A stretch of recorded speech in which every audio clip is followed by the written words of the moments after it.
Bien, muy buenas tardes a todos. Bienvenidos a la tercera y última charla de la múltiple oferta.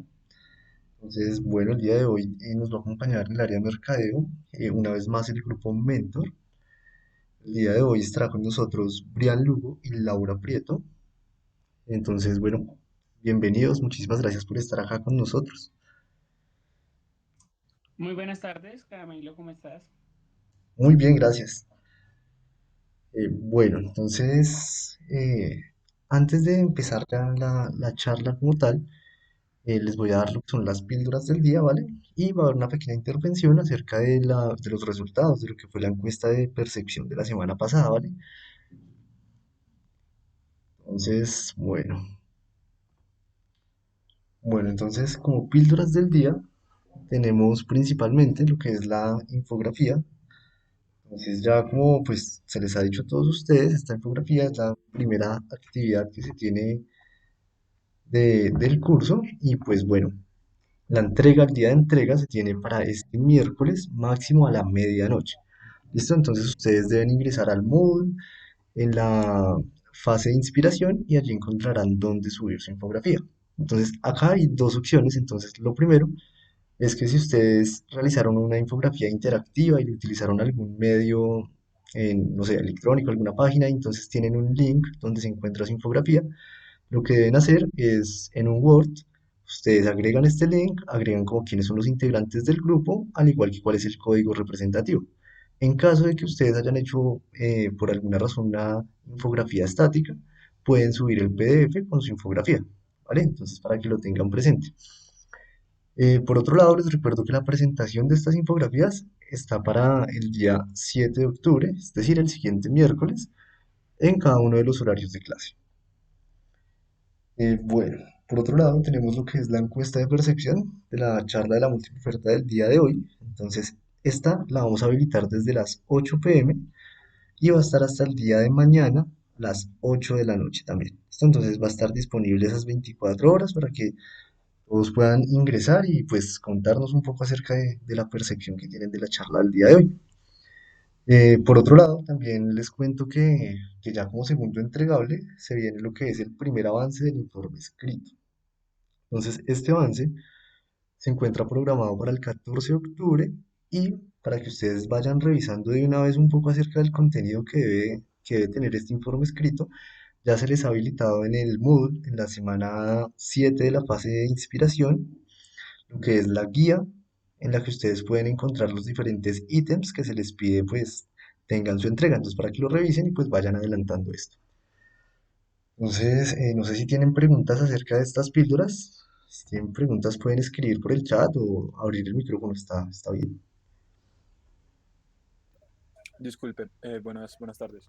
Buenas tardes. Una consulta respecto a la encuesta de percepción. ¿Esa es hasta el día de mañana, hasta el día martes, o sea, mañana a las 8 p.m.? Sí, el día de mañana a las 8 p.m. Sí. Si es desde hoy a las Ah, 8 listo, de la muchas noche gracias. hasta mañana 8 de la noche. Listo. Entonces, no sé. Bueno, tal parece entonces no hay más dudas. Entonces, bueno, esas serían las píldoras del día. Y bueno, ahora continuamos con Ronald, que no sé si lo recuerdan, él fue el participante del grupo Mentor que nos estuvo acompañando en la primera sesión de la charla de la múltiple oferta y bueno, y nos trae también un poco acerca de cómo nos fue en la encuesta de percepción de la semana pasada. Entonces, bienvenido Ronald, buenas tardes. Gracias, Andrei. Buenas tardes. Buenas tardes a todos y todas. Esperamos que estén muy bien. Y nuevamente les agradecemos a todos por su participación en este espacio de mercadeo que hemos dispuesto desde el programa Mentor para, pues, digamos que orientarlos en esta dinámica y aportar un poco al desarrollo de sus proyectos. Bueno, como la sesión anterior, la idea de este pequeño espacio es presentarles un poco los resultados de esa encuesta de percepción al respecto de la charla que tuvo Marjorie Liscano y también pedirles el favor de ayudarnos con sus comentarios o sus sugerencias en el link que les estoy dejando aquí por el chat. La idea sería que como este formulario, o la idea sería que en este formulario ustedes incluyeran comentarios de la sesión de hoy. Luego les pedimos por favor que lo respondan al final ya de la presentación. Entonces, sugerencias de la sesión anterior, sugerencias de esta sesión que vamos a tener el día de hoy y pues así nosotros podemos utilizar este material para seguir mejorando esta múltiple oferta, ¿vale?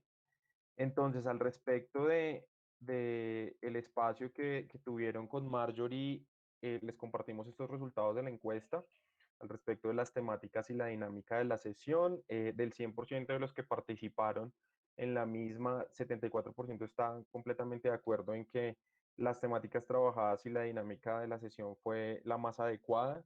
El 23% está parcialmente de acuerdo al respecto de ello y tenemos un 2% que no está ni de acuerdo ni en desacuerdo. Esto nos da un índice de aceptación del 93.06%. Luego, digamos que nos sentimos satisfechos de los resultados, pero pues como todos nos gustaría tener el 100%, por ello los invitamos nuevamente a que nos ayuden con sus comentarios y sugerencias en el formulario del link que ya les adjunté en el chat. ¿Listo? Entonces, muchas gracias nuevamente por su participación. El día de hoy, desde Mentor, los va a estar acompañando Brian Lugo y Laura Prieto. Entonces, les doy la palabra, los dejo con ellos y buena tarde para todos. Muchas gracias, Ronald. Bueno, entonces, si les parece, vamos a entrar en materia. Permítanme en un segundo, iniciamos la presentación. Mi nombre es Brian Lugo, como Ronald lo dijo, hago parte de Mentor, soy gerente de proyecto, allí apoyamos algunas de las iniciativas que manejamos y también me acompaña Laura Constanza. Yo soy economista y administrador de empresas de la universidad. Laura es economista y antropóloga. No sé, Lau, si nos quieres contar un poco más de ti. Bueno, buenas tardes a todos y a todas, mucho gusto. Como dijo Brian, como dijo Ronald, mi nombre es Laura, soy antropóloga y economista de la Universidad Nacional y pues hago parte, al igual que ellos, del equipo Mentor. Entonces es un placer acompañarlos hoy. También exhortarlos a que la sesión de hoy sea muy participativa, sea muy dinámica. La sesión de hoy tiene muchos ejemplos, muchas historias que van a ser muy valiosas, entonces esperamos que las disfruten mucho y bueno, cualquier pregunta, ahí estamos para ayudarlos. De igual forma, nos acompaña Alejandro, Sergio Alejandro, quien está en esta sesión. Él nos va a ayudar junto con Laura. Cuando Laura o yo estemos presentando, él va a estar muy pendiente del chat y nos va a indicar si ustedes tienen cualquier tipo de preguntas. La idea es que en cualquier momento se sientan con la libertad de interrumpir la presentación, pues para que esto no sea tan monótono para nosotros ni para ustedes. Entonces, tenemos una agenda de 5 puntos. Vamos a recapitular un poquito sobre el mercadeo y sus alcances a la luz de lo que nos reúne hoy es el TPI. Vamos a refrescar un poco ese conocimiento de investigación de mercado y lo vamos a refrescar muy sucintamente para que podamos hablar de herramientas para producir y obtener datos de información, las fuentes primarias y las fuentes secundarias. Ustedes ya vieron alguna de estas cosas con Marjorie y la idea de la presentación de Laura y mía hoy para terminar es presentarles algunos ejemplos y que ustedes lo vean en contexto. Listo. Entonces, antes de iniciar a hablar de mercadeo, queremos pues hablar de lo que nos reúne a nosotros con ustedes y es el TPI. El TPI, según el CIA, busca que ustedes desarrollen herramientas comunicativas, que desarrollen herramientas en torno a la innovación, y eso lo hace porque tienen una práctica de diseño, que se fortalezcan con el trabajo interdisciplinar. Es de los espacios más bonitos que yo conozco al interior de la universidad, donde uno como que se codea con otros profesionales, incluso de disciplinas tangenciales a las que uno tradicionalmente tiene para desarrollar pues esa práctica de diseño. Buscan que en ustedes se refuercen, ¿cómo decirlo?, como conocimientos de emprendimiento y como ese espíritu emprendedor. Y digamos, todo esto gira a algo que es la gestión de proyectos. Sin embargo, si pudiésemos resumir como todas esas habilidades en una idea central, pues lo que tendríamos es que ustedes pues están acá para concebir un problema, diseñar una solución e implementarlo. Y todo pues en relación con los problemas de la ingeniería. Entonces, nos vamos a quedar como con esa dinámica y es diseñar, concebir, diseñar e implementar. En relación con ellos, pues uno tiene un problema se plantea una solución y espera pues que esa solución le llegue al usuario. El usuario y el problema están generalmente conectados. Uno a partir de procesos de observación identifica el problema y empieza a plantearse como el esquema. Y de hecho es algo así como está planteado en el TPI. Conciben, diseñan, implementan. De nuevo, pues esto es como aparece en el CIA. Entonces, para hoy, digamos, para iniciar a entender este proceso de concepción del problema, la pregunta que vamos a iniciar haciéndoles es ¿cuál de los siguientes productos de los que ustedes están viendo en pantalla no fue pensado para emplearse tal como se usa hoy? Entonces, pues les voy a pedir que abran sus micrófonos, que digan ideas, que los escriban como un sondeo súper rápido de cuáles esas primeras impresiones que ustedes tienen sobre la pregunta pues que están viendo en pantalla.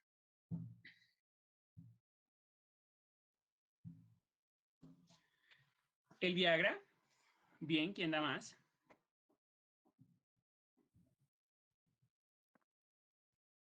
El LSD, los POSIT, LSD, Coca-Cola, Coca-Cola. Se valen las combinaciones de ejemplos, bien por Cristian David, que nos sugiere dos opciones. Andrés dice todos. Pregunta, ¿alguien más? La Coca-Cola dice Lina, Coca-Cola y POSIT, Viagra, van 2 votos por el Viagra. ¿Quién da más? ¿Quién apuesta por 3 opciones de las que están en pantalla? Coca-Cola, dice Juan Felipe, hay varios por Coca-Cola. Bueno, muchachos, pues digamos que la persona que decía todos, Andrés Lizarazo, pues tiene la razón. En realidad, ninguno de los productos fue pensado para emplearse tal como se usa hoy. Coca-Cola la desarrolló un farmacéutico que se llama John Pemberton y era un jarabe a base de vino y coca, el cual se usaba para curar dolores de cabeza y desórdenes nerviosos.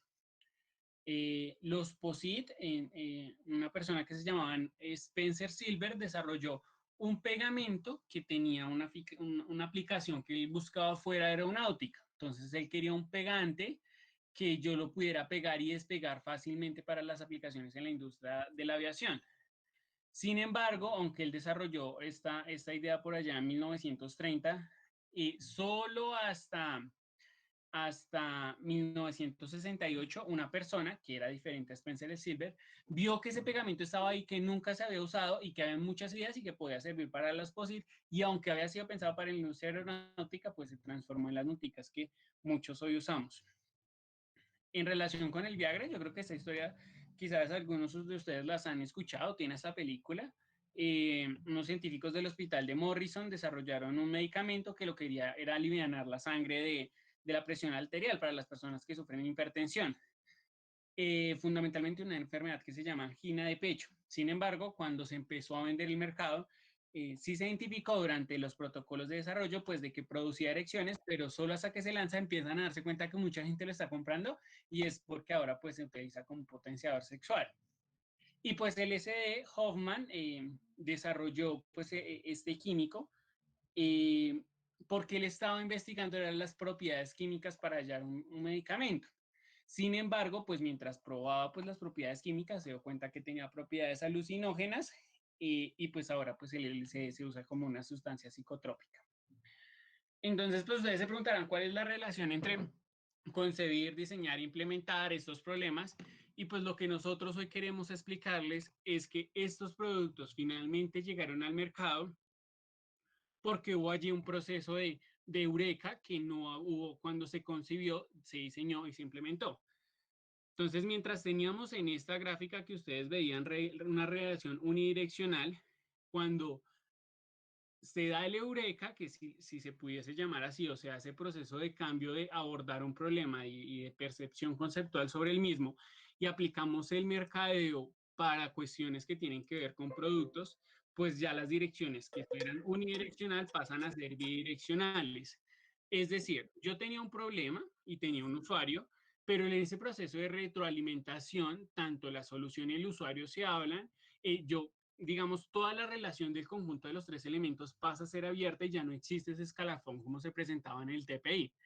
Eso básicamente es como nosotros les queremos presentar el mercadeo, como una relación bidireccional en la cuando yo estoy desarrollando un producto, si uso herramientas de mercadeo como las que les vamos a explicar hoy, pues voy a tener una forma mucho más dinámica de acercarme al problema, a la solución y al usuario. Síguelo. Listo. Entonces, es importante que antes de continuar nuestra sesión hagamos una pequeña reflexión sobre los alcances del mercadeo. El mercadeo, como toda disciplina, ha evolucionado históricamente hacia varios lugares. Entonces, pues en estas últimas 3 sesiones del TPI ustedes habrán visto, les habremos presentado varias definiciones de mercadeo. Acá hay una adicional, porque esta definición en particular nos va a ayudar a comprender por qué vamos a usar ciertas técnicas para conseguir información. Entonces, me va a permitir leerla. En este caso es una definición de Cristina Quiñones, es una especialista en marketing, si no estoy mal, es peruana. Entonces, el marketing o mercadeo o mercadotecnia es un área encargada de la elaboración de estrategias que confieren valor adicional a un producto o servicio. Se encarga además de la construcción de canales que conectan a los consumidores con una marca específica. Entonces acá aparece un elemento muy importante que debemos tener en cuenta de ahora en adelante y es el valor adicional. El valor adicional ya no está únicamente en las cualidades físicas de los productos, en que estén hechos en algún material o en que resuelva una u otra necesidad. Se puede construir valor desde otras áreas que vamos a ver más adelante. Se puede construir valor a través de lo simbólico, de lo que un objeto o un producto representa para las personas. Esto es una visión que se denomina visión insight.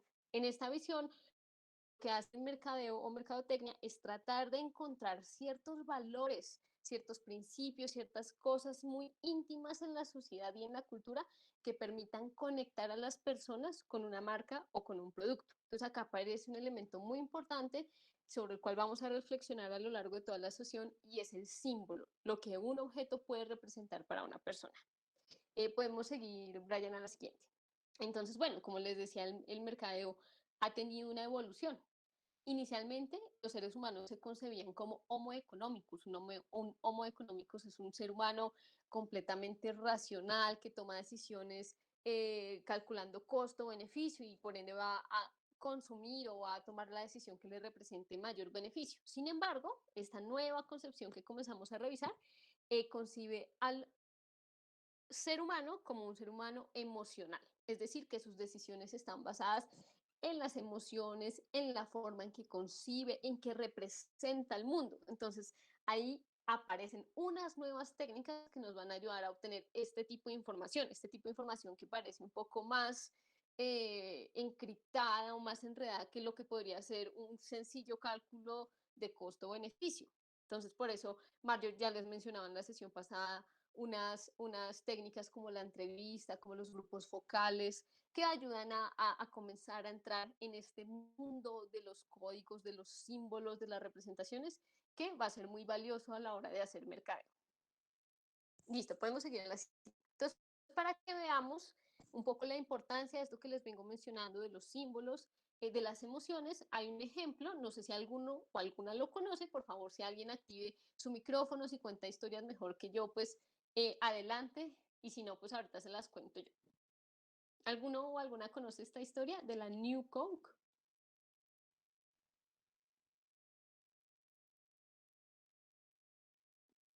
¿Aló? Por el chat se valen respuestas de sí o no. Julián nos dice que él no la conoce. Laura tampoco, Nicolás tampoco, Sebastián dice que no. Listo, entonces yo se las cuento. Esta es una historia muy famosa y es uno de los ejemplos más emblemáticos del mercadeo porque en 1985 Coca-Cola y Pepsi se encontraban en una competencia bastante álgida. Pepsi estaba ganando cierta posición en el mercado, una posición importante que hizo que Coca-Cola tomara una decisión impensable en otros momentos, y es que en 1985 decide cambiar la fórmula, una fórmula que había estado intacta durante más o menos 99 años. Entonces ellos deciden cambiar esta fórmula, deciden darle un sabor un poco más similar a la Pepsi, justamente para tratar de competir con Pepsi por el sabor. Y resulta que en este periodo en el que estuvo vigente la New Coke, hubo hasta protestas. Los consumidores se recontraenberracaron porque era inconcebible que se hubiese cambiado el sabor de la Coca-Cola. Estas protestas que fueron bastante fuertes duraron aproximadamente 6 meses y lo que se consiguió fue que Coca-Cola tuviese que retornar a su sabor tradicional. Entonces, ¿cuál era la lección que aprendieron en este momento Coca-Cola y muchas industrias y que se dicta en los cursos de mercadeo? Y por eso este es un caso tan emblemático, es que no se conocía lo que la Coca-Cola representaba para la sociedad norteamericana.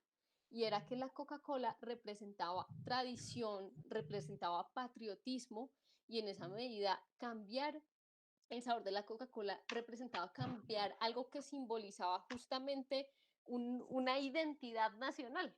Y por eso el cambio fue tan rechazado que no fue únicamente un rechazo de mercado, que la gente dijera, no, no la compro y listo, sino que lo que pasó fue que la gente incluso protestó, porque el símbolo de la Coca-Cola va muchísimo más allá del mercado. Entonces, esto es lo importante que debemos rescatar en este momento, y pues esa es la pregunta que queremos que les quede en este momento para seguir la sesión y para sus proyectos, y es cómo podemos acceder a este mundo de lo simbólico para poder desarrollar un buen plan de mercadeo en nuestros proyectos o en nuestras futuras empresas. Listo, Brian, puedes continuar. Gracias, Laura. Bueno, vamos con el punto 2 de la agenda. Entonces, para eso, pues vamos a hablar de, pues, qué es una investigación de mercados, ¿no? Yo sé que Ronald o Marjorie ya les han venido contando, pero es prudente que pues nosotros por lo menos lo asentemos como unos pasos para hacer una investigación de mercados y para poder aplicar las herramientas de que les hemos venido hablando. Entonces, el primer paso y el fundamental y el que incluso está en el TPI es el de concebir el problema, ¿no? Entonces, eso lo vamos a llamar la definición del problema y el objetivo de la investigación, porque aunque a veces parezca como obvio, pues, por ejemplo, durante mi pregrado me pasó que uno tenía que hacer una encuesta de mercados para alguna materia y la hacía sin a veces preocuparse pues, por qué era lo que quería responder con esa encuesta. En esta fase, digamos, podría ser incluso de las más importantes en una investigación de mercado y es verdaderamente yo qué fin quiero lograr y qué elementos es los que quiero identificar y mediante qué formas lo voy a hacer. Según el problema, naturalmente va a haber una herramienta u otra que me permita mejor aproximarme de una solución. Entonces, el segundo, o sea, el paso número 2, una vez yo tengo el problema y lo que quiero subsanar, es establecer cuál es el objetivo para el que quiero llevarlo. Eso me lleva al método que quiero aplicar. Vamos a hablar de investigaciones exploratorias, investigaciones descriptivas y investigaciones causales. Mientras la investigación exploratoria se utiliza para reunir información preliminar, digamos que ayuda a definir problemas e definir hipótesis, es decir, yo identifico un problema, pero quiero validar esa hipótesis que tengo, también lo puedo hacer para llevar a cabo procesos de exploración o muy puntuales sobre mi población objetivo. Por el cambio, la descriptoria la utilizo cuando ya tengo el problema, o sea, yo sé que hay un fenómeno, lo tengo totalmente identificado. Este fenómeno, pues hablando de mercadeo, pues estará relacionado con marketing o con mercados.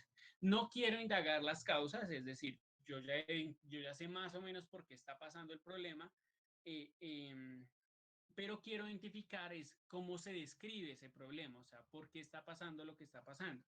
Entonces, algunas preguntas que yo me podría hacer acá es qué productos consume, en qué lugar compra, cuál es la recurrencia con que los compra y preguntas similares.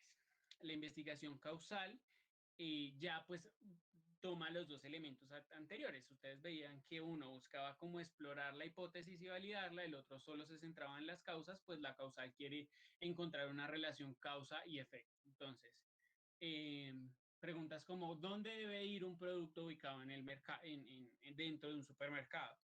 O si yo varío el precio de X producto, le subo 10.000 o 100.000 pesos o pongo promociones del 50% de mercado, ¿eso cómo varía mi consumo? O al contrario, si yo doy más cantidades por el mismo precio, ¿cómo varía el comportamiento? Eso los llamamos elasticidades en economía, las variaciones que sufren los precios o las cantidades y cómo se comporta eso. Eso, pues ahí definí el método. Algo que hay que tener muy en cuenta acá es pues que toca hacer un análisis del entorno. O sea, puede ser necesario que yo necesite un método u otro o necesite la combinación de todos. Previo a la puesta de esto, pues el método tiene un tipo de datos que pueden ser tipos de datos que Marjorie ya les explicaba, para poner en marcha la aproximación, es decir, necesito esclarecer qué tipo de información necesito y desarrollar una hoja de ruta pues para recabar a cabo esa información, una investigación. En el caso de mercados, es traer información que me permita tomar decisiones. Esta información, pues nos vamos a sentar en dos puntos de partida. Un punto de partida general en el que yo me quiero aproximar a algo y un punto de partida ya muy particular en el que ya reconozco el entorno en el que estoy, pero quiero tener una mayor profundidad, pues como su nombre lo indica, sobre un aspecto muy puntual. Vamos a iniciar con las herramientas, tomando como un punto de partida el general. Entonces, cuando yo quiero, digamos, acercarme a la concepción de un problema o entender cómo funciona algo, no sé, pensemos en el mercado, por ejemplo, de la cerveza. Yo quiero desarrollar una cerveza artesanal, pero no voy a iniciar preguntándome si la cerveza que quiero es rosada o negra fundamentalmente. Voy a iniciar preguntándome cómo se está comportando el mercado de la cerveza y si es un mercado que ya está saturado o no. En ese mismo sentido, podría tener mercados de entorno, o sea, cuántos competidores de mercados hay, cuántas cervezas se están vendiendo, cuántas cervezas nuevas lanza mi competencia. Entonces, esos dos escenarios que les he presentado, uno es de mercado y el otro es el de competencia. Algunas preguntas sugeridas del que, digamos, en general uno podría considerar al momento de desarrollar su investigación es, por ejemplo, ¿cuál es la estructura del mercado? ¿Qué tamaño tiene mi mercado? ¿Qué actores lo componen? ¿Cómo está creciendo? ¿Y cómo es la evolución y la tendencia? Digamos, si ustedes ven aquí, yo no estoy centrándome en mi producto, estoy centrándome en el escenario que rodea el producto que yo estoy desarrollando. Y en relación con ello, pues también tengo preguntas que hacerles a mi competencia. ¿Quiénes son mis competidores? ¿Cuál es su participación en el mercado? ¿Cuáles son las estrategias que ellos están usando para vender un producto similar al que yo tengo? Y esos dos mismos escenarios tienen contextos. O sea, yo me puedo preguntar por el mercado de la cerveza en Colombia, pero me lo puedo preguntar por el mercado de la cerveza en Chile o en los países de Latinoamérica agregados, siendo un contexto regional, o me lo puedo preguntar en China, etcétera. Mientras la competencia ya es algo que yo lo puedo llevar igual a esos mismos niveles partiendo del competidor en Bogotá o el del competidor en Cundinamarca o el competidor en Colombia. Allí hay unas herramientas que les vamos a sugerir. Eh, la herramienta que está punteada es todas las herramientas que ustedes están viendo tienen informes que son de acceso gratuito. Esperamos que durante el desarrollo de este mes volvamos a tener Euromonitor internacional mediante la plataforma Passport. El semestre pasado sus compañeros la tuvieron, pero este semestre no la vamos a tener. Laura nos va a presentar una herramienta que nos va a permitir acercarnos al mercado. Sin embargo, entonces, estas Data Monitor, Euromonitor y Google más la palabra market van a ser palabras muy importantes que ustedes o fuentes que ustedes pueden recurrir. Por ejemplo, si ustedes buscan, eh, volviendo al ejemplo de la cerveza, beer más la palabra market en inglés, van a encontrar una cantidad de artículos y de plataformas que ya tienen un acceso, digamos, con el que uno se puede defender. Y para empezar, esa información es muy importante, o sea, les van a decir, el mercado de la cerveza se viene comportando de tal forma, en cada país se consume tantos litros por habitante, etcétera, etcétera, etcétera. De igual Brian, forma, les dejamos estas bases de datos porque este muñequito que está acá, en el que hay un amigo aquí abrazándose, en general uno tiene un compañero que estudia en alguna universidad privada y queremos aquí ser pragmáticos y la realidad es que pues la universidad está pasando por una situación de austeridad bastante crítica. En general, las universidades privadas tienen acceso a estas bases de datos que tenemos acá. Entonces, si ustedes tienen un amigo en la Javeriana, en los Andes o en la Sergio Arboleda, la Tadeo, van a encontrar por lo menos esta acá. Entonces van a poder acceder y van a poder generar esa búsqueda que créanme les va a tomar 1 o 2 horas, pero les va a dar un valor adicional bastante alto. Brian, tenemos una pregunta, ajá, Gracias. dos. dos ¿Cuál es la preguntas. primera? La primera es, ¿uno cómo puede acceder a esa información si en el ámbito empresarial son tan valiosos dichos secretos empresariales? Bueno, aquí hay dos cosas.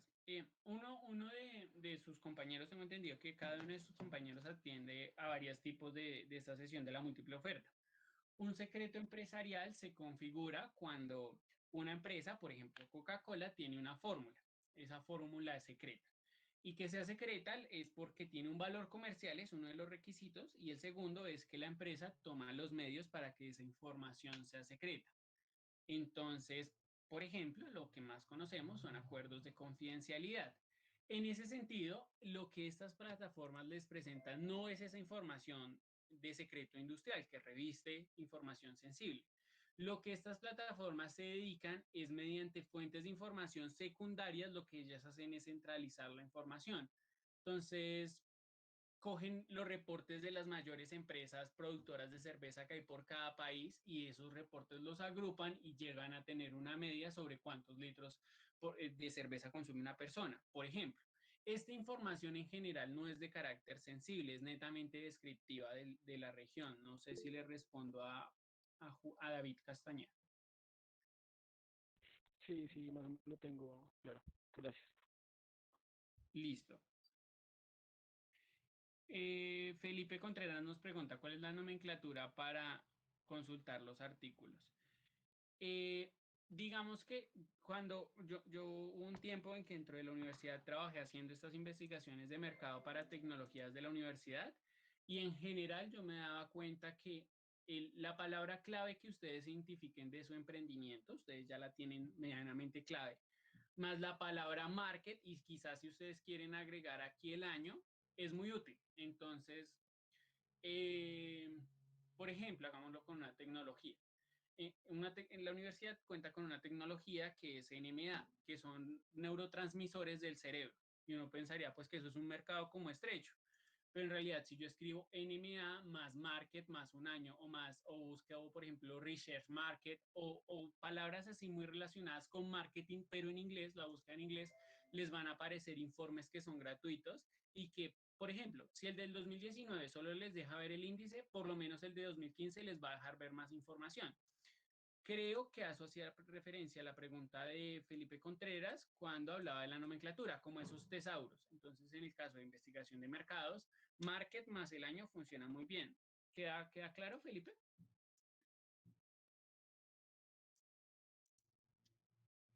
Listo. Viviana nos pregunta, ¿esta reunión no se puede grabar? Escucho entrecortado. Creo que es mi internet. Creo que sí se está grabando, Angie. ¿Verdad? ¿Me recuerda Camilo, el monitor? Sí, ahí nos responden que se está grabando. Ah, listo. Laura nos pregunta, ¿Euromonitor es la que debemos recurrir a nuestros amigos de privada o es Data Monitor? No entendí muy bien allí. Depende de dónde estudie pues el amigo que uno tenga. Creo que, por ejemplo, los Andes tienen las dos.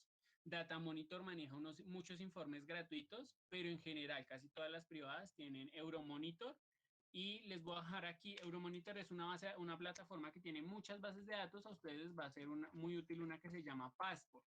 Entonces, pues si cuentan con ese amigo, hermano, familiar, pueden ir a buscarla que se llama Passport. Listo, creo que ya respondimos todas las preguntas, ¿sí, Lau? Sí, señor. Listo. Entonces, en relación cuando ustedes ya van a analizar un entorno muy particular o regional, estas dos bases de datos más Google con la palabra informe, gestión, año, es muy útil.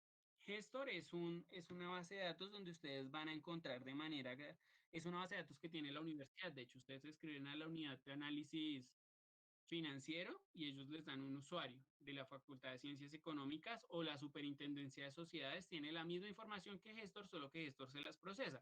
Pero si aquí no les responden, váyanse a la Superintendencia de Sociedades. ¿Qué van a encontrar? Todos los estados financieros de las empresas. Todas las empresas colombianas que supieran cierto tope están en la obligación de reportar la información contable.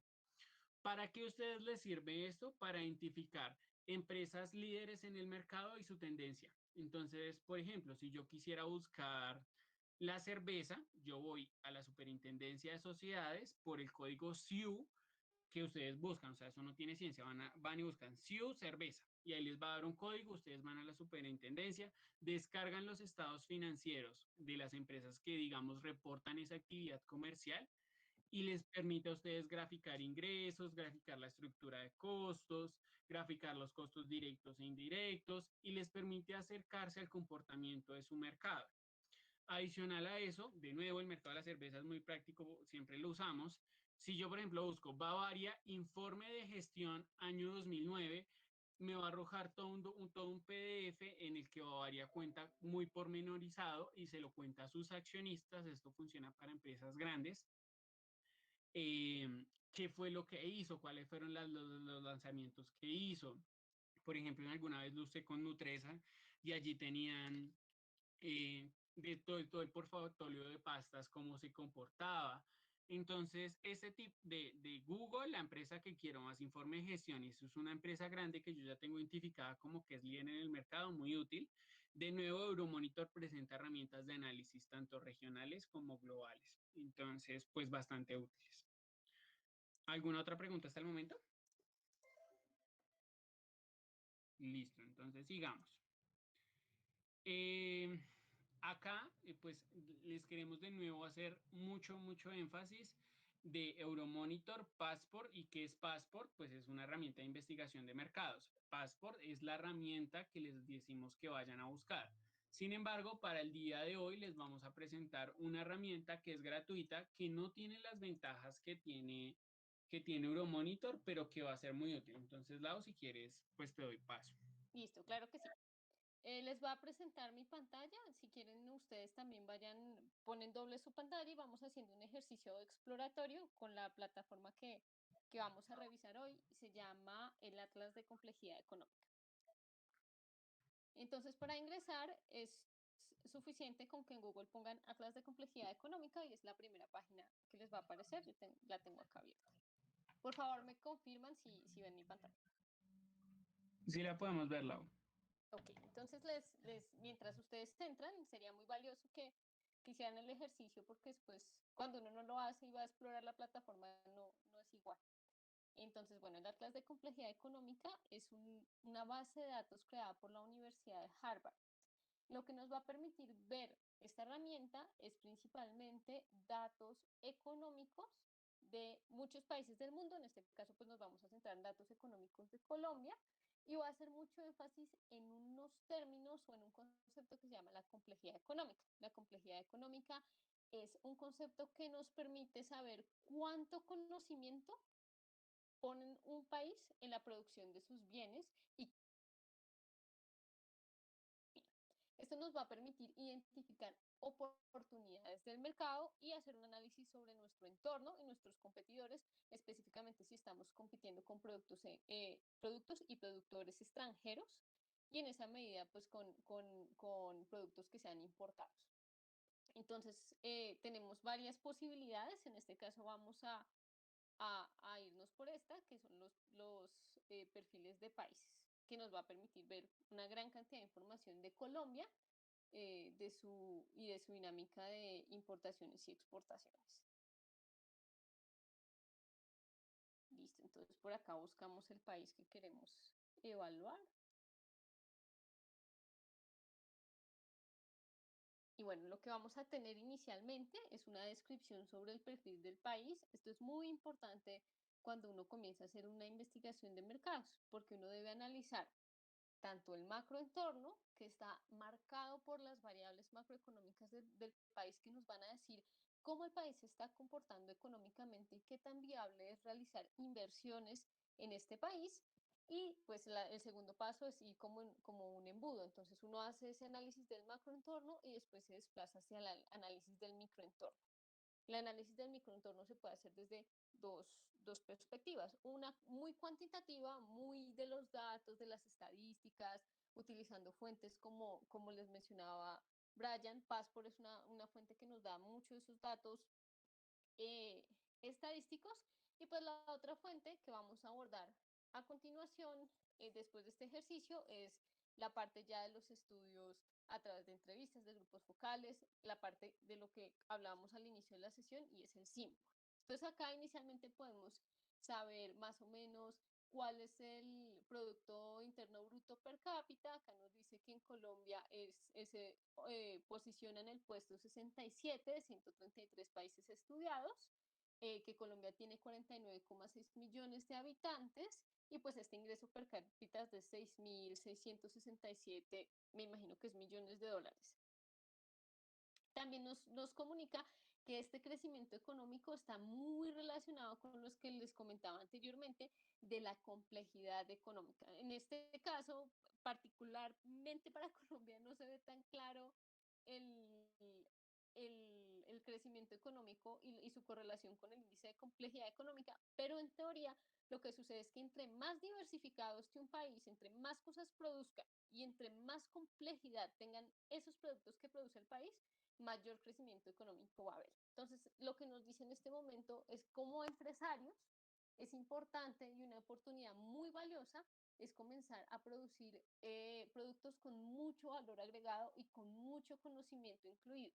Porque esto, aparte de ser una oportunidad para nosotros como empresa, es una oportunidad para el país en términos de desarrollo y en términos de crecimiento. Entonces, además podemos comenzar a explorar estos elementos que nos muestra la plataforma, la estructura económica, las dinámicas del mercado, como las oportunidades de diversificación y las oportunidades de crecimiento. Entonces le damos Start Exploring y comenzamos a explorar. Lo chévere de la plataforma es que siempre hasta el lado izquierdo nos va a dar como una pequeña reseña de lo que estamos viendo y un pequeño resumen de la información. Entonces, en este caso, lo que queremos hacer es explorar qué sabe producir un país en relación a sus exportaciones.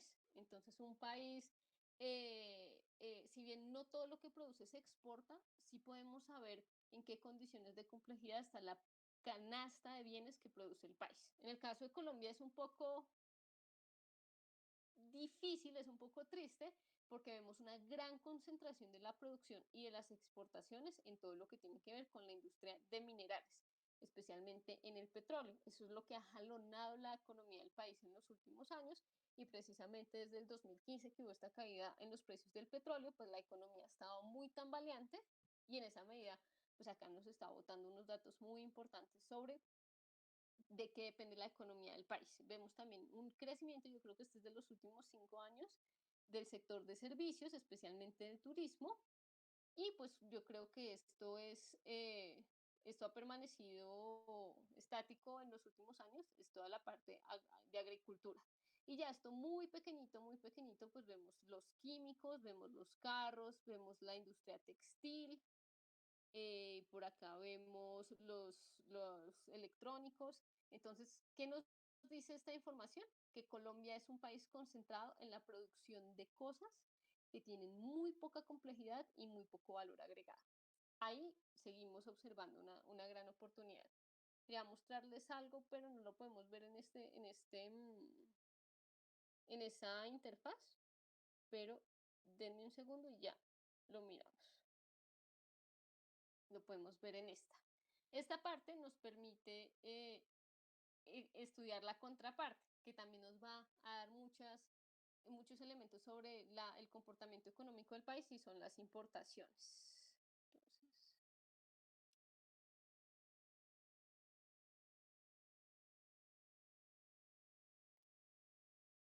listo, ¿qué vemos en las importaciones de Colombia?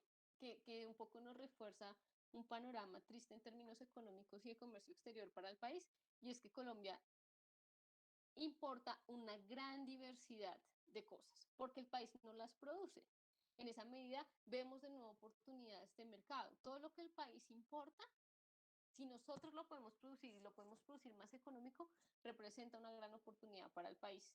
Entonces, Colombia importa una gran proporción en la industria química, que es esta moradita clara, una gran proporción en la industria de maquinaria, incluso importa elementos de la industria agrícola y pues en los carros, en la industria de metales, prácticamente importa de todas las industrias una buena proporción.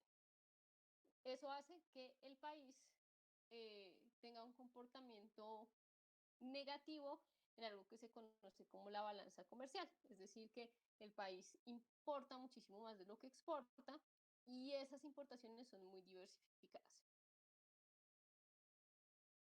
acá vemos o se refuerza lo que venimos diciendo en este discurso. Es decir, que Colombia exporta además o produce, en este caso exportar y producir son sinónimos, em, productos con muy baja complejidad. La mayoría, como lo podemos ver acá, son productos con baja complejidad, con bajo grado de conocimiento incluido dentro de los procesos productivos, y ya el otro componente de mediana o alta complejidad, pues es muy pequeño. Entonces tenemos un gran reto como país en este sector, en el sector de los productos con alta complejidad. No sé en este punto si hay alguna pregunta o si continuamos.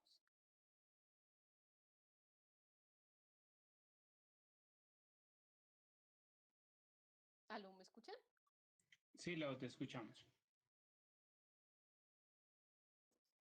Bueno, entonces continúo si no hay ninguna apreciación. Bueno, en esta gráfica, que es otro elemento que nos muestra el Atlas de Complejidad Económica, podemos observar qué industrias han jalonado el crecimiento del país últimamente. Entonces, de nuevo nos aparece el sector de minerales y el sector de servicios.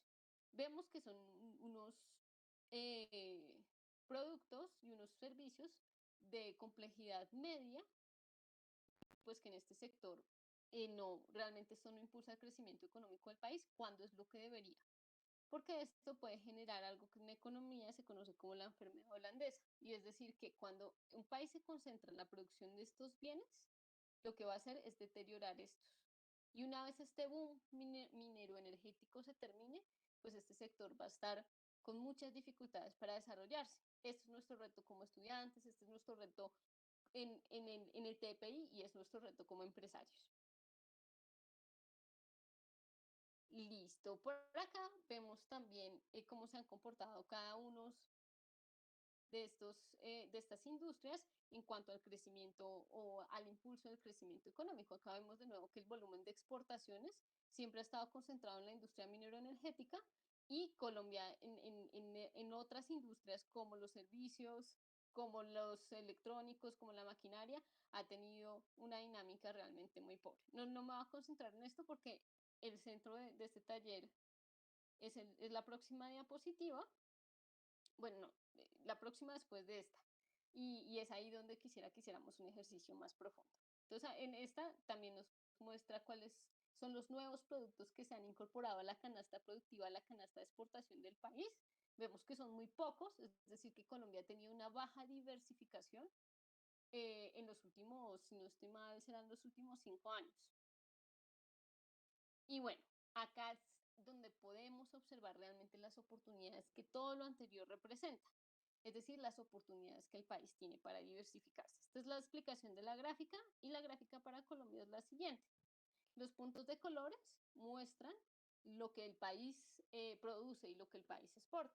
Y los puntos que están en blanco son los productos que no importa, pero que de alguna manera, que el país no exporta o no produce, pero que de alguna manera podría llegar a producir. ¿Esto por qué? Porque la forma en que se da la diversificación es trasladando un conocimiento para producir un producto a la producción de otro producto que necesite un conocimiento que sea similar. Entonces acá este ejercicio es muy chévere para ver qué oportunidades de diversificación tiene el país.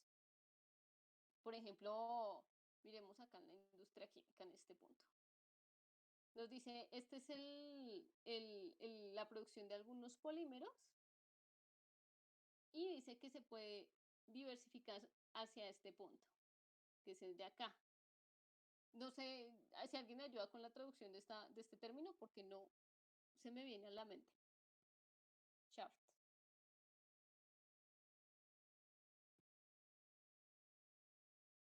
¿Algo? Estoy buscándolo porque tampoco tengo ni idea. Como ejes. El Mira, eje, el pozo, la flecha. Ejes de entonces, transmisión. si como país produjéramos este primer producto y nos diversificáramos al siguiente, se nos abre un mundo de oportunidades a nivel de mercado. Entonces, esto es lo que podemos identificar nosotros como empresarios en un estudio de mercado y es justamente qué oportunidades se nos presentan en un futuro en términos de la diversificación y en términos de lo que podemos llegar incluso a exportar a otros países. Y bueno, acá la herramienta sigue, tiene muchísimos más elementos para que ustedes la puedan explorar con calma, más orientados a sus proyectos o a sus intereses. Es una herramienta muy valiosa, tiene unos conceptos muy complejos porque está basada en una teoría económica muy estudiada y en particular desarrollada por Harvard, pero yo considero que es de gran utilidad para hacer una exploración de entorno. Entonces, eso era todo. Podemos seguir, Brian. No sé si alguien tenga alguna pregunta adicional, algún comentario sobre la plataforma. Y pues igual espero que les haya gustado y que les sea de mucha utilidad. Hasta acá, hasta acá alguna duda, muchachos, de pronto con la plataforma, con las interfaces.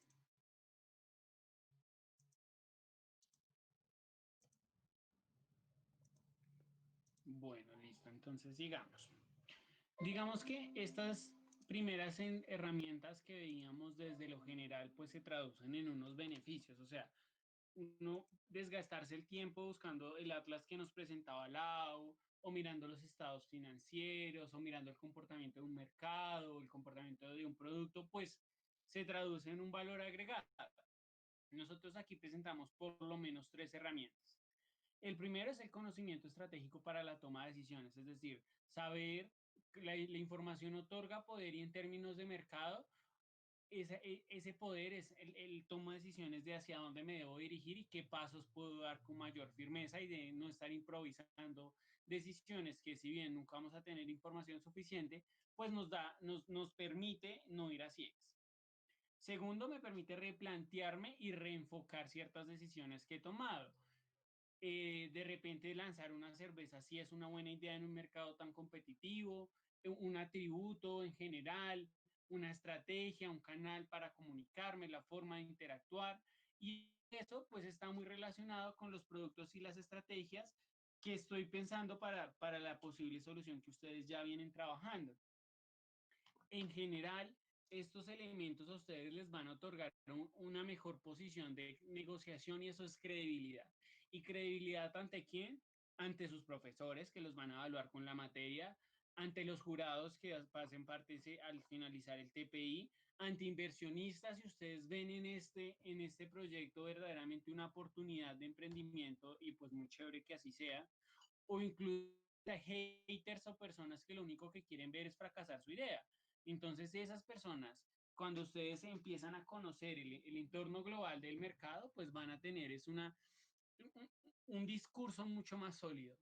Ustedes van a poder decir por qué en ese mercado o por qué ese producto o por qué esa estrategia y no otras. Esta es la primera parte, muchachos. Hemos hablado de esas herramientas generales. ¿Alguna pregunta o inquietud?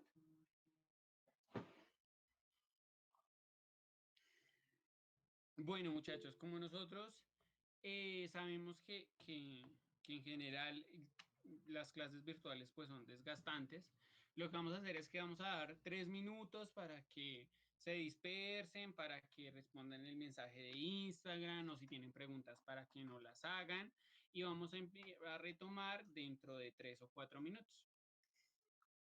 Juan Felipe se ríe, pero es muy importante, entonces, para que ustedes se relajen y sientan que pues esto es una conversación. Andrés Felipe tiene una pregunta. Andrés Felipe Aroca, lo escuchamos.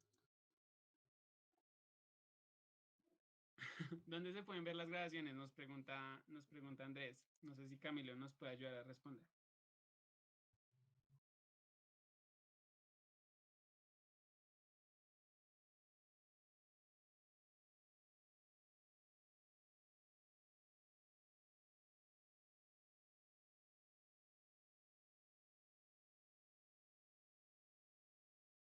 ¿Alguna otra pregunta? Listo, entonces nos vemos que a las 3:05. Sí, Listo, de una. Listo.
Bueno, listo, muchachos. Entonces retomemos para que alcancemos a presentarles las herramientas y ya todos estemos más concentrados en lo que resta de esta presentación, que son esas herramientas de punto de partida particular.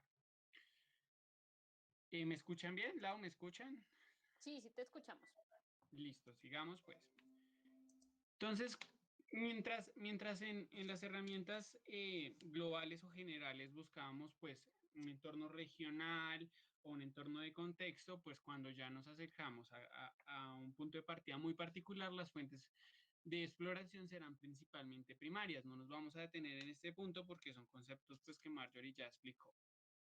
El sector que yo ya aquí me planto a pensarme y quizás algunas de las herramientas que ustedes ya se han pensado, pues son para entender a mi consumidor. O sea, quiero entender la persona que va a consumir cerveza o quiero entender la comunidad a la que le va a llegar mi solución o quiero entender lo que sea, pero de la persona o grupo de personas para la que yo estoy diseñando lo que sea que esté diseñando. De nuevo, Euromonitor lo volvemos a poner acá. Esperamos que ustedes durante este mes ya tengan acceso a esta herramienta, por eso aparecen todas las bases de datos. El semestre pasado la teníamos, que si no esperamos tengan un amigo, un conocido. Tenemos método a través de la observación sobre el cual Lau ya aquí nos va a contar algunos ejemplos. Tenemos entrevistas y tenemos focus group. Entonces vamos a repasar rápidamente cada una de estas herramientas con algunos ejemplos ya puntuales sobre investigaciones que hemos realizado para que ustedes pues se lleven una idea de si se quieren acercar a su consumidor, cuáles podrían ser esas herramientas que podrían usar. Lo primero es decirles que cada uno de esos métodos, o sea una llamada telefónica, un focus group, enviando un formulario o, por ejemplo, en medio de esta pandemia, una entrevista con cámara web, tiene allí unas variables que pues ustedes tienen que analizar. Nosotros les proponemos estas 7 variables. La flexibilidad para que la persona pueda responder y la flexibilidad misma de la herramienta, la cantidad de datos que puedo recoger, el control del entrevistado, que no sea, que digamos, yo tenga control sobre el entrevistado y me responda lo que quiero que me responda, el control de los ejemplos, si una persona no me entiende, yo puedo dar ejemplos para que me responda lo que quiero que me responda, el tiempo de recolección, la tasa de respuesta y el otro elemento pues que está allí abajo, que es exactamente, ya les digo que no se alcanza a ver, es el precio. Cada método, pues dependiendo de su facilidad, pues tiene un precio asociado. Esta tablita, pues ustedes tendrán acceso a las presentaciones y mediante, digamos, son variables que por más evidentes que suenen, al momento de yo plantearme la investigación de mercados, la tengo que tener en cuenta y tengo que garantizar, sopesar las ventajas o desventajas que cada método presenta. Entonces vamos a empezar con fuentes primarias mediante la investigación por observación. Entonces, si quieres, Lau, cuéntanos acá qué tenemos para presentar. Claro que sí. Entonces, bueno, como lo comentamos al inicio de la sesión, para el mercadeo en la época moderna se vuelve muy importante buscar la forma de acceder al universo simbólico de las personas, porque como lo vimos con el ejemplo de Coca-Cola, no tenerlo en cuenta puede implicar tomar decisiones demasiado riesgosas para una empresa que los terminen llevando al fracaso. Entonces, bueno, la observación es una técnica que viene de la antropología, específicamente de la práctica de la etnografía. Aquí en la foto izquierda, que se puede ver a un señor de apellido Malinowski, es el conocido como el padre de la antropología moderna, y él propuso la observación, y en específico la observación participante, como una técnica fundamental en la antropología. Después, esta técnica migra hacia el mercadeo.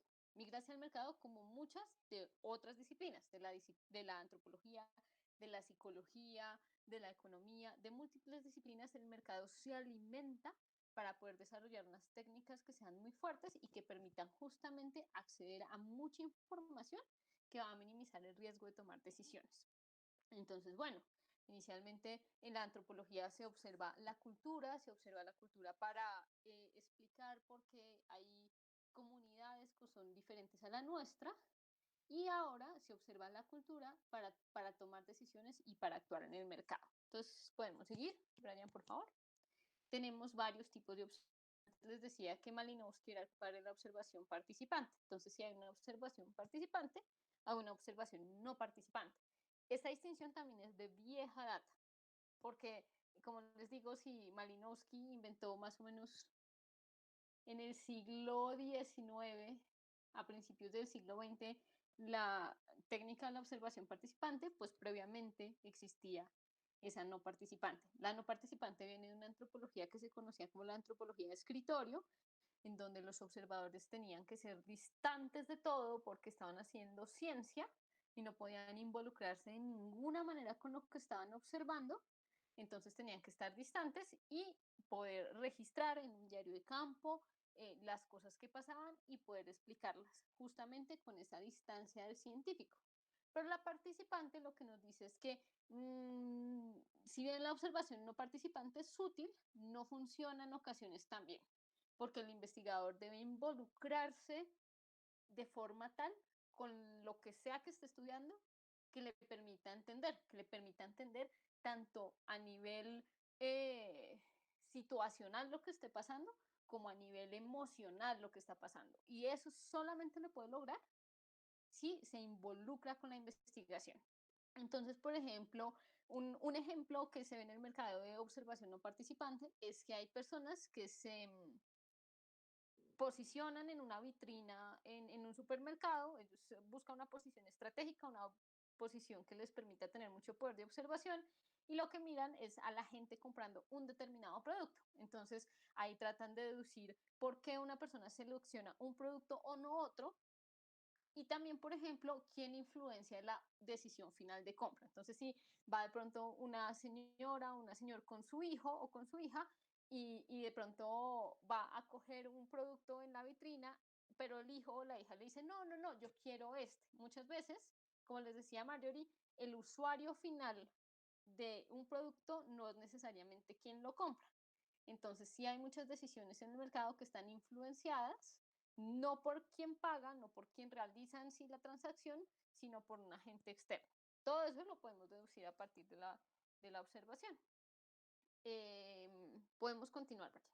Tenemos acá otro ejemplo, que es una anécdota mexicana. Esta anécdota yo la conocí por parte de un profesor. Creo que es muy pertinente en el caso del TPI porque sé que hay muchos proyectos que tienen un carácter social.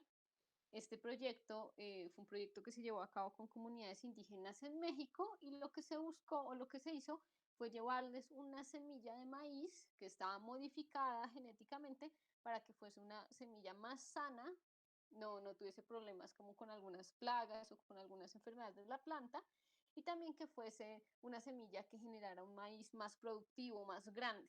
Entonces, el Estado, o sea, la persona que propuso este proyecto se lo vendió al Estado y el Estado lo aplicó en estas comunidades indígenas y lo que resultó ser cuando se hicieron las evaluaciones de impacto fue que la comunidad desechó el uso de la semilla, lo hizo completamente a un lado, entonces pues eso implicaba una pérdida muy grande de recursos y inversión por parte del Estado, pues quien había hecho todo el protocolo y el mecanismo para incorporar esta semilla en la comunidad y bueno, se tenía que estudiar qué era lo que estaba pasando.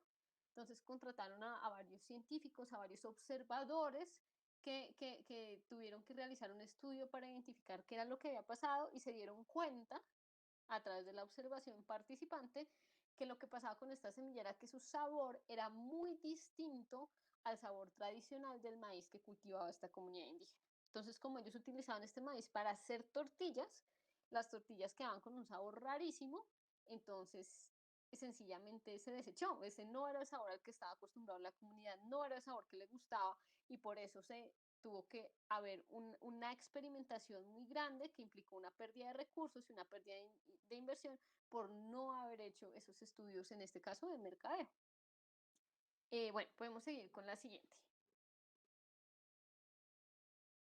Bueno, este es un caso a veces un poco controvertido. Les pido por favor que lo observen con distancia. Esta es un ejemplo producto de una tesis que se realizó en antropología que usaba uso de un concepto de la sociología que es del mercado religioso. Es un concepto que piensa que las dinámicas religiosas, específicamente en las religiones cristianas y en las iglesias cristianas que son carismáticas, que se podía emplear el concepto del mercado para explicar ciertos fenómenos o ciertas dinámicas. En esta medida, este ejemplo lo coloco porque, como lo vemos, en el mercado existen cosas que son muchísimo más profundas o que van muchísimo más allá de los productos.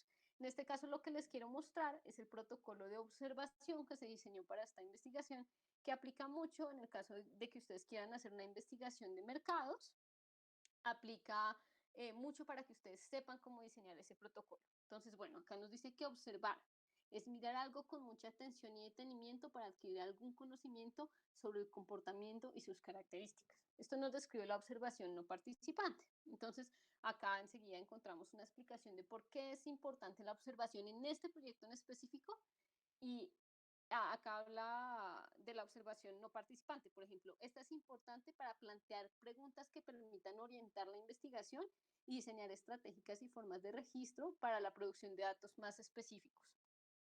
Entonces, si yo quiero inicialmente acercarme a un problema como el que ustedes tienen en este momento en sus proyectos, una buena forma de aproximarse inicialmente es la observación.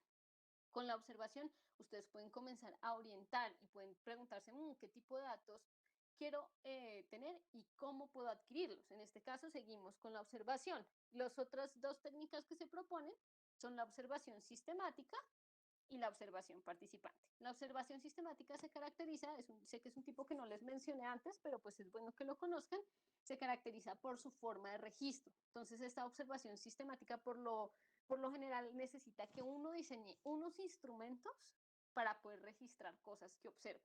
Y la idea es hacer esos registros lo que uno más pueda para identificar qué tendencias existen o qué patrones existen. Y está por último la observación participante, que en este caso se utiliza porque se asume que la única forma de acceder a aquellos significados y de poder interpretar algunos signos y símbolos es a través de la experiencia directa. Y por eso también es importante recurrir a este tipo de observación, porque si uno no, como investigador, no vive las situaciones de las otras personas, es imposible comprenderlas y llegar a deducir simbólicamente el potencial que existe ahí adentro, específicamente para proyectos de carácter social. Entonces, bueno, en el protocolo hay unas preguntas orientadoras, pues en este caso son pertinentes para esa investigación, pero no las vamos a abordar.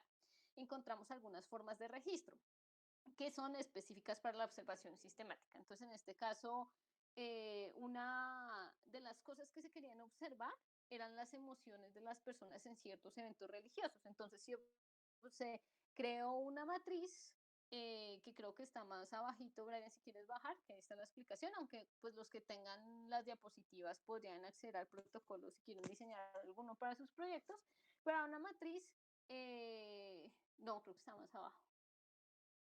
Creo que no. Bueno, no importa. Entonces era una matriz que buscaba mirar las emociones durante estos eventos.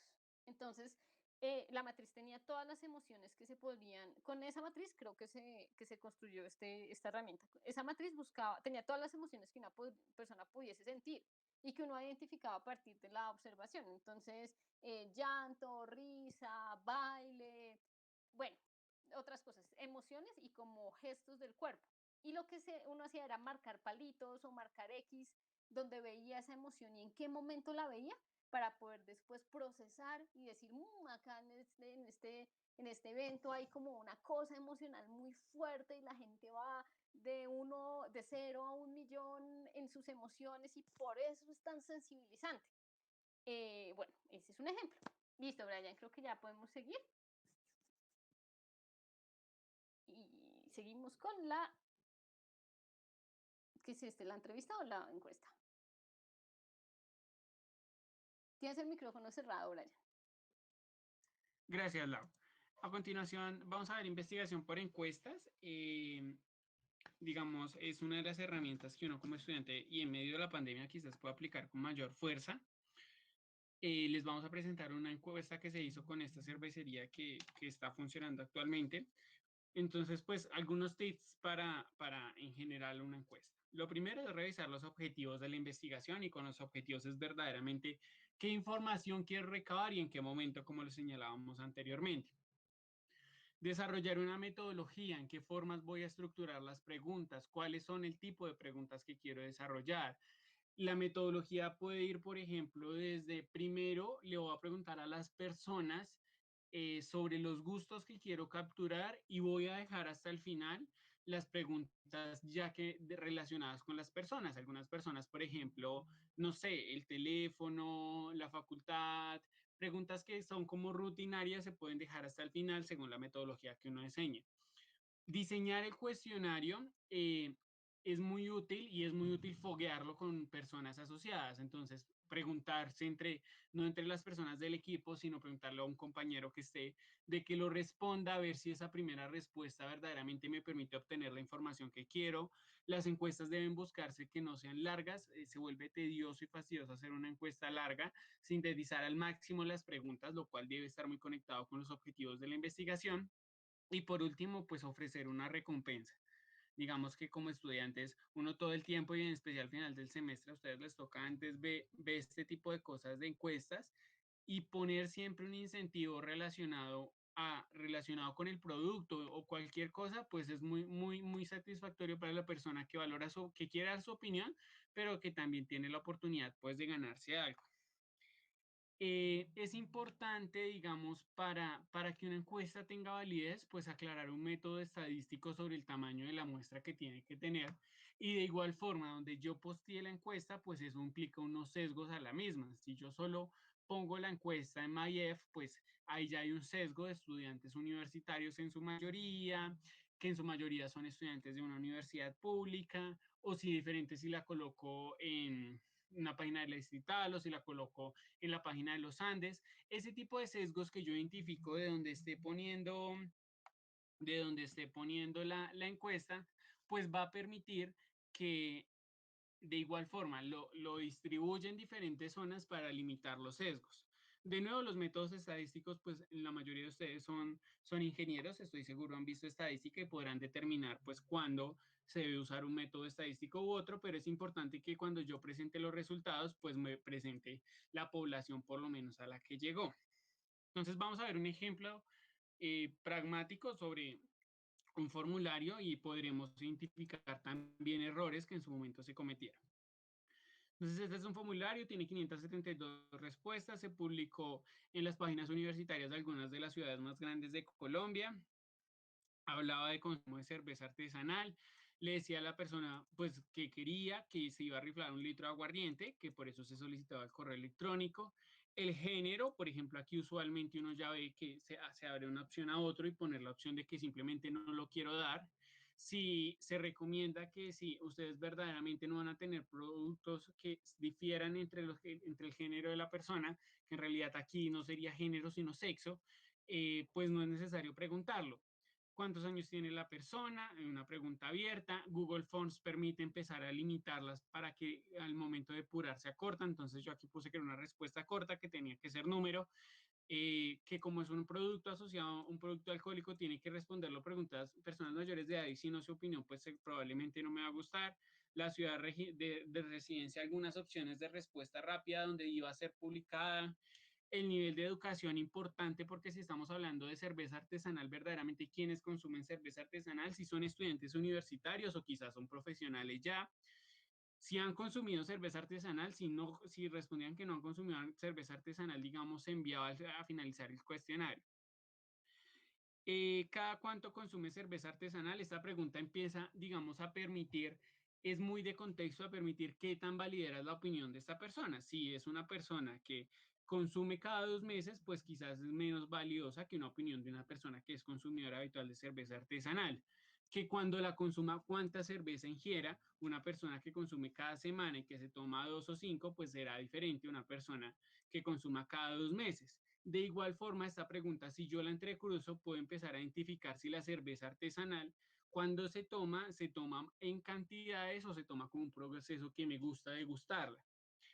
¿Cuáles son las características de una cerveza artesanal? Y aquí, digamos, ustedes empiezan a ver que yo ya tenía, digamos, aquí se empieza a identificar un tipo de investigación porque aquí ya se tenía identificadas algunas características de la cerveza. Yo lo que aquí quería validar era si estas eran verdaderamente. ¿Qué diferencia hay entre una cerveza artesanal y la cerveza industrial? Validar pues esos atributos diferenciadores que se pueden resaltar al momento de, por ejemplo, lanzar una campaña comercial de la cerveza. Eh, ¿Cuál es la marca de cerveza artesanal que prefiere consumir? Hay algo que se llama recuerdo evocado y son esas marcas que rápidamente me vienen a la cabeza cuando me mencionan cierto atributo. Entonces, si yo les digo cerveza artesanal, algunos, por ejemplo, me podrán decir BBC, otros podrán decir otra cantidad de marcas y es importante porque eso de nuevo me permite pues mapear quiénes son mis competidores. Validar que el conocimiento de esa persona en relación pues con otras cervezas que se habían identificado son competencia directa. En qué compañía le gustaría, cuando consume cerveza artesanal, en compañía de quién está? Importante si yo estoy diseñando un producto para una persona solitaria o si no es así. Esta pregunta podría, por ejemplo, ser reevaluada si era necesario que estuviese o no.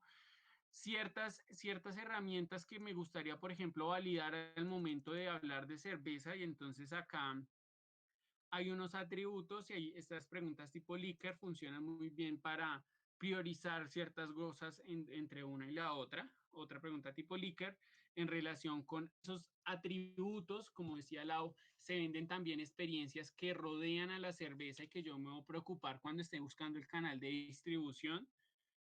El consumo de cerveza artesanal, dónde se come, entonces, dónde se consume, perdón, dónde la compro, para identificar el canal al que se quería llegar para distribuir la cerveza. Entonces, si yo debía buscar venderla a Jumbo o debía buscar que estuviera en bares o en pubs o en discotecas, en la diferencia entre estos tres, la cerveza asociada a un bar es diferente a la cerveza asociada a un pub, por ejemplo. Ese tipo de cosas se habían validado dentro de la metodología y aquí lo que se quería era buscar pues el canal de distribución. La presentación, importante, pues cómo la quería presentar. El precio, validar el precio en que normalmente se consume la cerveza.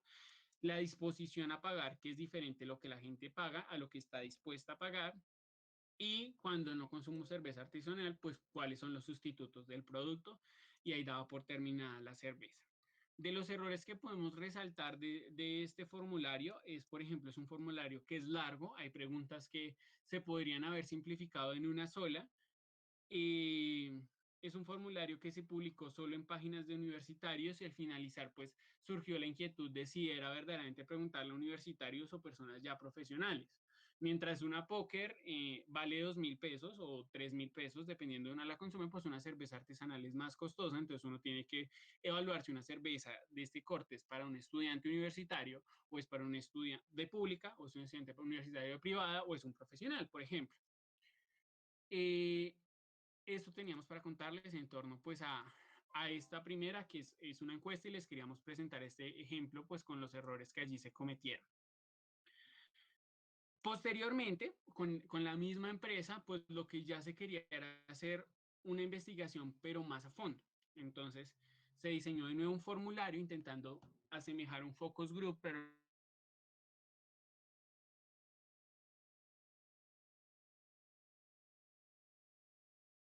focus group o un grupo que ese grupo de personas guarda similitudes que yo he definido previamente. Entonces, para eso, uno tiene que definir un tipo de entrevista. Hay tipos de entrevista pirámide. Ustedes imagínense en una pirámide, inicio con una pregunta muy puntual y empiezo a diversificar. Rombo en el que inicio con algo muy puntual, me abro, pero luego cierro. Y una pirámide invertida, pues que empiezo abarcando muchas cosas y me voy enfocando a algo puntual que quiero identificar. Redacto las preguntas, pues en un focus group las preguntas que quiero abordar y es muy importante que identifique qué preguntas voy a cruzar porque cuando es un focus group y es abierto, las personas pueden responderme varias cosas en una sola pregunta, entonces pues tener redactadas y en un formulario que yo vaya chuleando si ya tengo o no, pues me va a ser muy útil. Preparar la entrevista y al entrevistante, que la persona que vaya a entrevistar sea una persona que pueda tener bajo control esas 7 variables que veíamos previamente y si es un que se hizo, y eso es un grupo focal con características determinadas, pues que esas personas, la recompensa sea en relación con su opinión. Entonces, por ejemplo, en este caso, se le enviaba a las personas la degustación de cervecería, de cerveza a la montaña, pues a sus casas por su opinión. En el caso de este grupo focal, que fue manejado de manera virtual, eh, pues hizo igual un formulario.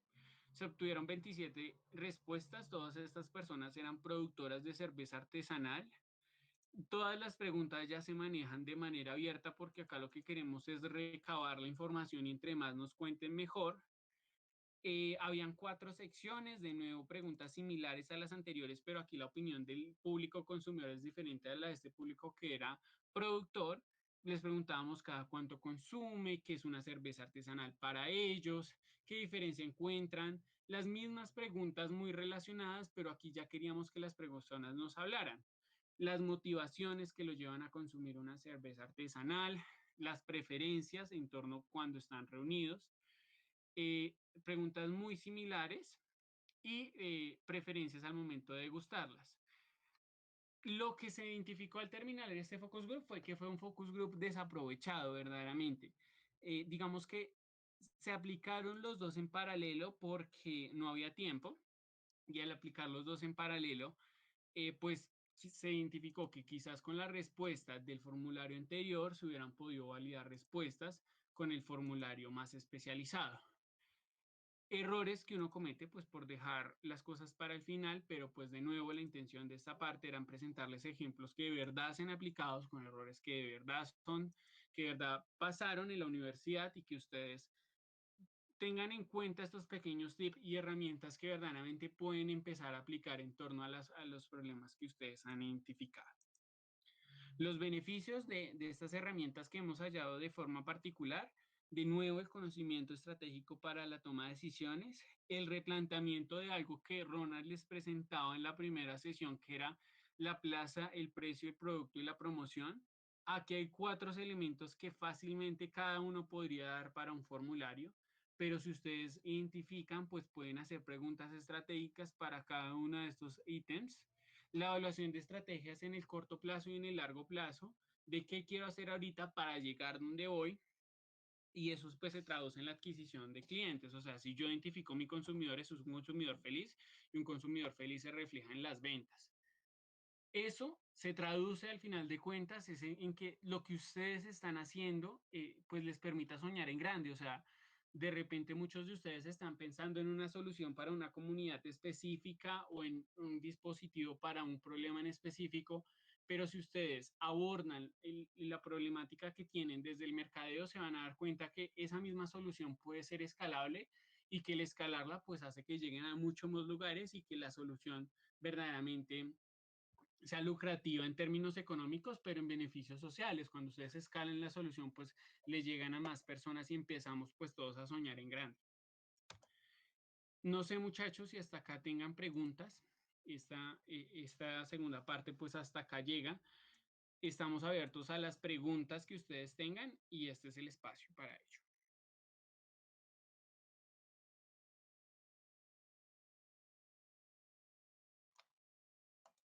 ¿Alguien tiene alguna pregunta? O algún comentario sobre la sesión, qué tal les pareció.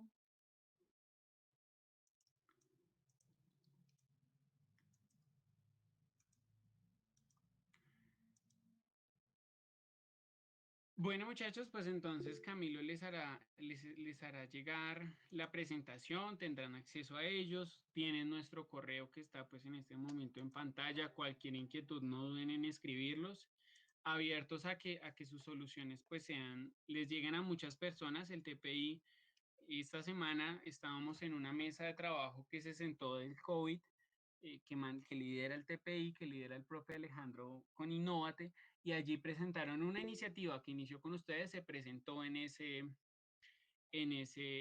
espacio. Entonces, todo lo que ustedes hacen en el TPI verdaderamente es una plataforma que puede llegar a escalar muy grande y las diferencias, pues uno sí verdaderamente las ve, entonces pues aproveche. Brian, Entonces, sigue Laura. tenemos unas preguntas en el chat. Por ejemplo, Camilo Rosas nos dice, entre más personas mejor, pero para la realización de una encuesta, ¿cuál consideran es un número adecuado de encuestados? Depende, digamos que dependen de donde ustedes estén buscando la solución. Digamos, el método estadístico bajo el cual se define el tamaño de la población es en función del tamaño de la población y del margen de credibilidad que yo quiero tenga mi encuesta. Si yo estoy desarrollando una encuesta para una comunidad que es de 2.000 personas y quiero que la encuesta tenga una credibilidad del 90%, hay unas tablas estadísticas que dicen cuánto debe ser el tamaño de la población. En este momento estoy buscando el nombre de las tablas para que ustedes igual lo tengan presente y Sí, ya se por las confirmo. ejemplo, si se desea hacer inferencia estadística, se recomienda usualmente un número aproximadamente de mayor a 30 personas. Si ya la encuesta tiene el propósito de hacer inferencia, pero si quieres hacer una estadística más descriptiva, si tiene otro propósito más que de pronto mapear el entorno, puede ser una muestra mucho, mucho más pequeña. Pero mejor pues que lo valides con las tablas. Las tablas se llaman tablas de tamaño muestral y pues allí, digamos, la estadística pues ha determinado el número de personas, o sea, tú encuentras en una columna todo el número de personas y en la otra la confiabilidad y ahí te bota el número que deberías tener. ¿Cómo También se es... maneja? No, ¿Cómo se dale, entra? dale. Dímelo. No, dale, adelante. Data Monitor, ellos presentan informes que es una base de datos que presenta informes y vende informes. Sin embargo, si ustedes escriben Data Monitor en Google, hay algunas universidades que tienen acceso a Data Monitor, digamos, como a toda la estructura de informes. Entonces, si ustedes identifican una universidad y ven que dentro de sus recursos bibliográficos está Data Monitor e ingresan Data Monitor, es como entrar a Scopus desde la universidad. Sin embargo, Data Monitor tiene informes gratuitos. Entonces, si ustedes escriben Data Monitor, la palabra clave y el número del año, pueden que encuentren el Data Monitor pues gratis de ese informe o que les deje entrar a una acción paga. Entonces, la respuesta es, desde universidades que tengan acceso, nosotros no tenemos acceso, de nuevo, esta sería una de esas herramientas que buscarían a través del entorno, o si no, desde Google se publican allí algunos informes que son gratuitos.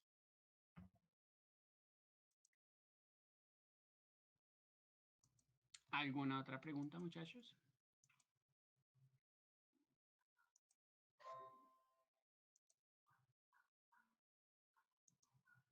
Parece que no. Entonces, nada, darles las gracias por escuchar. Esperemos que les sea útil la información, que la aprovechen, que la adapten a sus proyectos del TPI y pues a sus proyectos en general de la vida.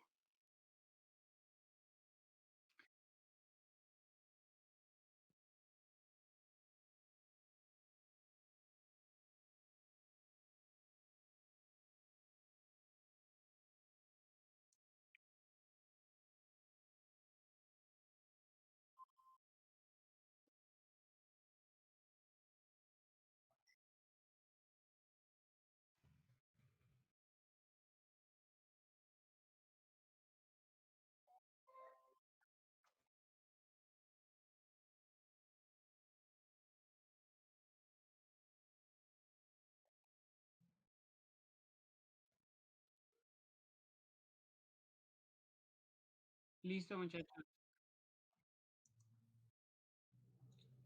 Llenen la encuesta, muchachos, para que nosotros sepamos en qué mejorar para otras ocasiones. Entonces, muchísimas gracias y que estén muy bien. Hasta luego. Chao, que estén muy bien.